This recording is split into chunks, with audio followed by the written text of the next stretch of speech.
But one of the things that he did when he signed the budget bill and the laws, first of all, they included women's health care provisions in a budget bill, and they don't belong there. And there was no open discussion about it. And he's never had to answer or really explain why some of those provisions are in there. So for instance, one specific really pernicious provision that was in there that you signed into law, Governor, was that a rape crisis counselor is limited in terms of the advice and counsel that she can give the victim of rape or sexual assault. And you've never explained what problem you thought that was solving. And I hope you don't just fall back on your usual just kind of generic statements that you're pro-life or that you have sympathy for people that have gone through sexual assault. Why was it important to have a piece of legislation that literally imposed a gag rule on rape crisis counselors? Would you like to answer that, Governor? Do you have a question?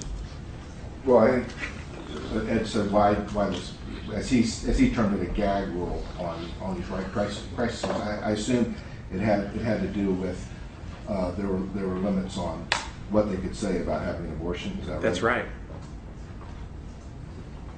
Do you? I mean, you have. He's trying to pretend he didn't hear me say it, so he didn't repeat it. What problem does that solve? What problem did that solve? Look. Good question. First of all, I asked it first. Was it good when I asked it? I think everybody here knows that I'm pro-life. We also know that we have Roe v. Wade. And we've been debating this. I mean, it doesn't matter whether you're a Republican, a Democrat, a liberal, or conservative, or non-aligned. This debate has gone on for a very long time.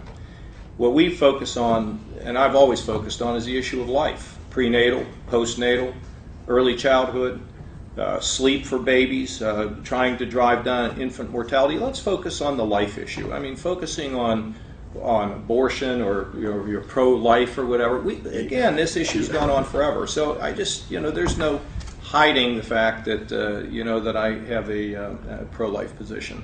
Why is it pro-life to have a gag rule for a rape crisis counselor? You didn't answer their question. I think he answered it okay. Well, he has never, Pete, with all due respect, he has never once said why it was good public policy in the state of Ohio for a rape crisis counselor to be limited in what she can advise a victim of sexual assault. And he didn't answer it then. He started talking about prenatal care and making sure that kids get enough sleep. Well, he will not answer this question. And I it's think what I heard the governor outrageous. say is that he's pro-life. But why is it pro-life? He will not. The question that came from Henry was, what problem did it solve to put a gag rule on a rape crisis counselor?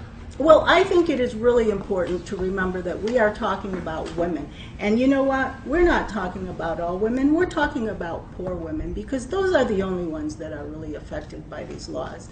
Because wealthy women, they can travel, they can go, they can get an abortion if they need to. And, I just have to say that, as a woman who is a mom and who has had an abortion, I find it profoundly offensive that somebody thinks that they are in a better position to make a decision about my personal health than me. And I think that is at the key to this issue, that we women, we are able to make that decision. We know how to do it. Just let us do it safely. And what I find offensive is describing preventing a rape crisis counselor from doing something as being pro-life. Why is that pro-life? If the woman is pregnant because of a rape, why is that pro-life? And he will not deal with any of the specifics, which is why when he signed the budget bill, he didn't take any questions on it, and why he will only give you platitudes when he's asked about specifics on it. He will not tell you what problem that solved. Governor, let me push you a little bit more on that, because if I'm a female voter, Okay. and I've been raped, and I go to a rape crisis counselor, I'm not going to be able to get the information I need to make the decisions I might need to. Well, we're funding. What are you trying to tell that voter about? Well, I'm not trying to tell them anything. I mean, the voters in the state, I think by and large know I'm pro-life, and let me just say that what Ms. Rios was just saying. I mean, this has been a debate that's gone on since I've been around politics. We have Democratic women who are fervently pro-life. We have Republican women who are not. I mean, that's just the way it is. And so what I choose to focus on is that we can debate this, all day long. But at the end of the day, I respect people that have a different position than me on that. But they need to understand my position. It's just that simple. Yeah, but you did I'm mention, pro-life. Yeah, but you did mention Roe v. Wade, where Yeah, and there's abortion restrictions. laws We know what planned. the federal laws are, and we have to be in compliance with them.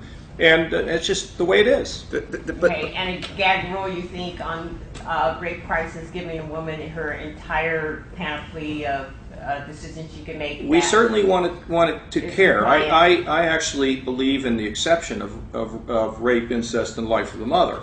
Okay, but look, at the end of the day, I'm going to do what I think is a pro-life.